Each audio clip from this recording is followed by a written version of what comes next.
എല്ലാവർക്കും വിജയമന്ത്രിയുടെ പുതിയൊരു ക്ലാസ്സിലേക്ക് സ്വാഗതം. നമ്മളിപ്പോൾ PSC ബുള്ളറ്റിൻ്റെ 25,000 GK ബുക്കിലെ കാര്യങ്ങളാണ് നോക്കിക്കൊണ്ടിരിക്കുന്നത്. ഇന്ന് നമുക്ക് കേരളത്തിലെ മറ്റു നദികൾ മുതൽ പഠിക്കാം.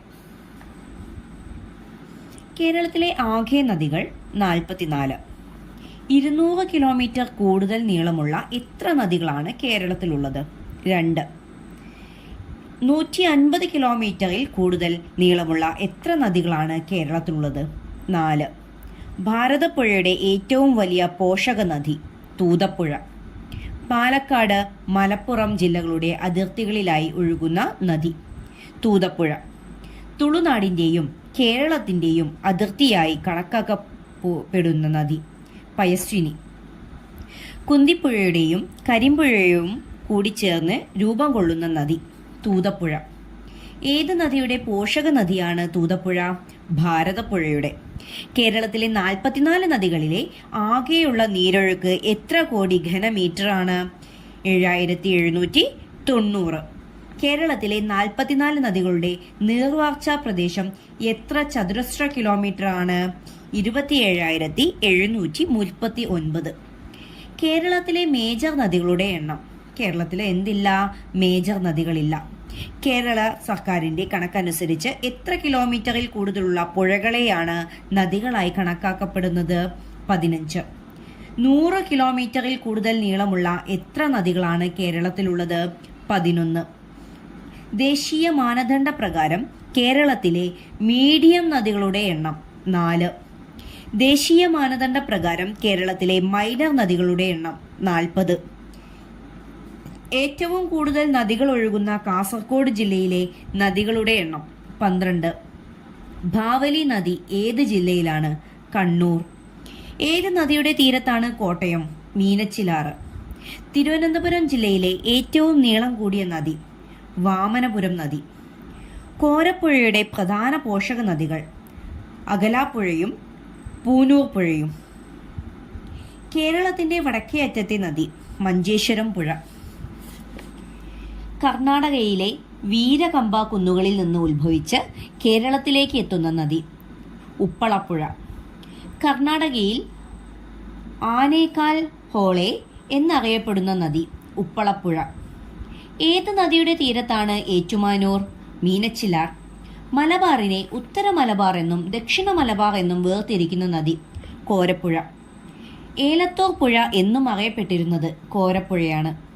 തമിഴ്നാട് അതിർത്തിയിലെ പെരുമാൾമുടിയിൽ ഉത്ഭവിച്ച് കേരളത്തിലൂടെ ഒഴുകുന്ന പുഴ കൊടുങ്ങരപ്പള്ളം പുഴ. കേരളത്തിന്റെ ഏറ്റവും തെക്കേ അറ്റത്തെ നദി നെയ്യാർ. കേരളത്തിലെ നദികളിൽ ഏറ്റവും കുറച്ച് മലിനീകരിക്കപ്പെട്ടത് കുന്തിപ്പുഴ.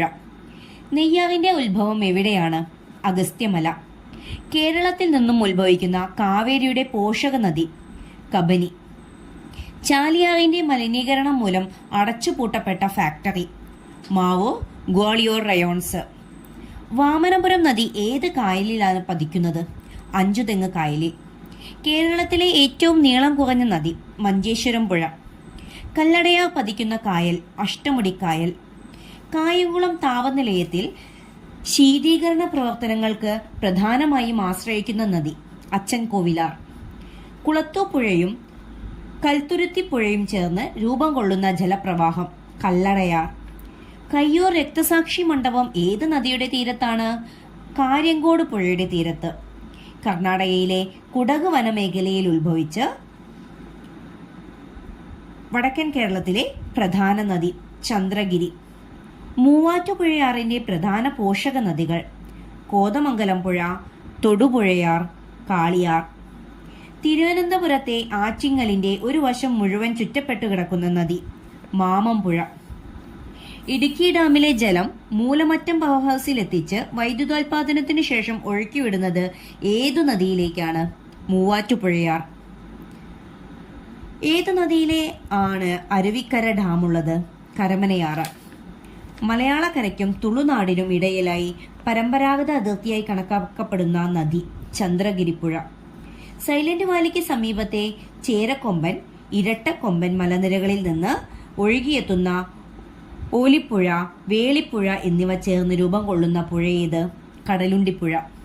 കർണാടകയിലെ ബ്രഹ്മഗിരി കുന്നുകളിൽ നിന്ന് ഉത്ഭവിക്കുന്ന വടക്കൻ കേരളത്തിലെ നദി? വളപട്ടണം പുഴ. മുന്നാറിൽ സംഗമിക്കുന്ന നദികൾ? മുതിരപ്പുഴ, നല്ലതണ്ണി, കുണ്ടള. പറശ്ശിനിക്കടവ് മുത്തപ്പൻ ക്ഷേത്രത്തിന് സമീപം ഒഴുകുന്ന നദി? വളപട്ടണം പുഴ. ഏത് നദിയുടെ പോഷക നദിയാണ് ഓണിപ്പുഴ? കുറ്റ്യാടിപ്പുഴയുടെ. മായന്നൂർ പാലം കേരളത്തിലെ ഏതെല്ലാം ജില്ലകളെ തമ്മിലാണ് ബന്ധിപ്പിക്കുന്നത്? തൃശൂരും പാലക്കാടും.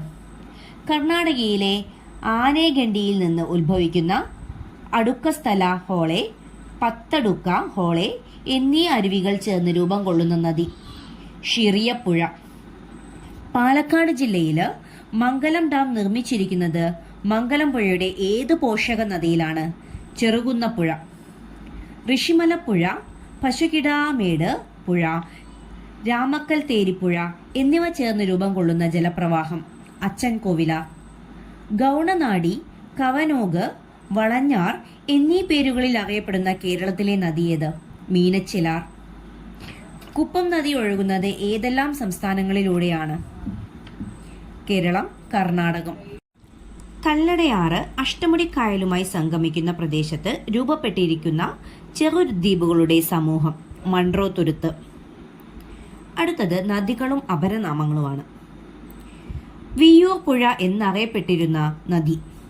താണിക്കുടം പുഴ. എലത്തൂർ പുഴ അറിയപ്പെടുന്ന മറ്റൊരു പേര്? കോരപ്പുഴ. കുയ്യാലിപ്പുഴയുടെ മറ്റൊരു പേര്? തലശ്ശേരിപ്പുഴ. നിള, പേരാർ എന്നീ പേരുകളിലും അറിയപ്പെടുന്ന നദി? ഭാരതപ്പുഴ. ദക്ഷിണ ഭഗീരഥി എന്നറിയപ്പെടുന്ന നദി ഏത്? പമ്പ. വണ്ണാത്തിപ്പുഴ എന്നറിയപ്പെടുന്ന നദി? പയ്യന്നൂർ പുഴ. പൊന്നാനിപ്പുഴ എന്നറിയപ്പെടുന്നത്? ഭാരതപ്പുഴ. പൊൻപുഴ എന്നും വിളിക്കപ്പെടുന്ന നദി? ചാലിയാർ. വള്ളിലപ്പുഴ എന്നറിയപ്പെടുന്നത്? തിരൂർ പുഴ. നിലമ്പൂർ പുഴ എന്നറിയപ്പെടുന്നത്? ചാലിയാർ. കപില എന്നറിയപ്പെടുന്ന കേരളത്തിലെ നദി? കബിനി. ആലുവ പുഴ എന്നറിയപ്പെടുന്ന നദി? പെരിയാർ. കേരളത്തിലെ ഇംഗ്ലീഷ് ചാനൽ എന്നറിയപ്പെടുന്നത്? മയ്യഴിപ്പുഴ. ബേപ്പൂർ പുഴ എന്നറിയപ്പെടുന്നത്? ചാലിയാർ. കല്ലായിപ്പുഴ എന്നറിയപ്പെടുന്നത്? ചാലിയാർ തന്നെ. മഞ്ഞ നദി എന്നറിയപ്പെടുന്നത്? കുറ്റ്യാടിപ്പുഴയാണ്. കരിമ്പുഴ എന്ന പേരിലും അറിയപ്പെടുന്നത്? കടലുണ്ടിപ്പുഴ. പയസ്വിനി എന്ന പേരിൽ അറിയപ്പെടുന്നത്? ചന്ദ്രഗിരിപ്പുഴ. പെരുമ്പുഴ എന്നും വിളിക്കപ്പെടുന്ന നദി? ചന്ദ്രഗിരിപ്പുഴ തന്നെ. കേരളത്തിലെ ഗംഗ എന്നറിയപ്പെടുന്നത്? ഭാരതപ്പുഴയാണ്. വല്ലപ്പുഴ എന്നറിയപ്പെടുന്നത്? മണിമലയാർ. വടക്കാഞ്ചേരിപ്പുഴ, ആലൂർ പുഴ എന്നും അറിയപ്പെടുന്ന നദി? കേച്ചേരിപ്പുഴ. മൂരാട് നദി എന്നും അറിയപ്പെടുന്ന പുഴ? കുറ്റ്യാടിപ്പുഴ. തലയാർ എന്നറിയപ്പെടുന്നത്? പാമ്പാർ. പുല്ലുകയാർ എന്നറിയപ്പെടുന്നത്? മണിമലയാർ. നീലേശ്വരം പുഴയുടെ മറ്റൊരു പേര്? കൂമ്പൽ പള്ളിച്ചൽ. പൊന്നിയമ്പുഴ എന്നറിയപ്പെടുന്ന ജലപ്രവാഹമാണ്? തലശ്ശേരിപ്പുഴ. ചിറ്റൂർപ്പുഴ എന്നറിയപ്പെടുന്നത്? കണ്ണാടിപ്പുഴയാണ്. കേരളത്തിന്റെ ജീവരേഖ എന്നറിയപ്പെടുന്ന നദി? പെരിയാർ. തേജസ്വിനി പുഴ എന്ന പേരിലും അറിയപ്പെടുന്നത്? കാര്യങ്കോട് പുഴയാണ്. അടുത്തത് നദികളും അണക്കെട്ടുകളുമാണ്. പള്ളിവാസൽ പദ്ധതി ഏതു നദിയിലാണ്? മുതിരപ്പുഴ. മാട്ടുപ്പെട്ടി അണക്കെട്ട് ഏതു നദിയിലാണ്? പെരിയാർ. ഏത് നദിയിലാണ് ചുള്ളിയാർ അണക്കെട്ടുള്ളത്? ഭാരതപ്പുഴ. ചിമ്മിനി അണക്കെട്ട് ഏത് നദിയിലാണ്? കുറുമാലിപ്പുഴ. തൂമ്പൂർമുഴ അണക്കെട്ട് ഏത് നദിയിലാണ്? ചാലക്കുടിപ്പുഴ. ഷോളയാർ അണക്കെട്ട് ഏത് നദിയിലാണ്? ചാലക്കുടിപ്പുഴ.